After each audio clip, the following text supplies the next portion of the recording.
سورہ فاتحہ کا منظوم ترجمہ قاسم راز۔ ابتدا اللہ جل شانہ کے نام سے، رحمتوں کی شان والے صاحب رحم سے،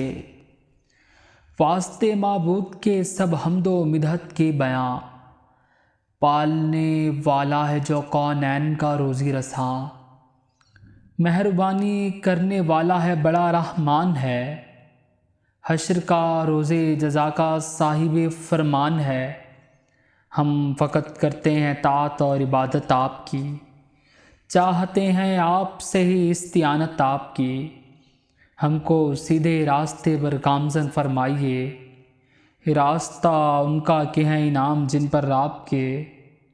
اور جو محفوظ ہیں غیظ و غضب سے آپ کے، جو نہیں گمراہ یعنی راہ سے بھٹکے ہوئے، جو نہیں گمراہ یعنی راہ سے بھٹکے ہوئے۔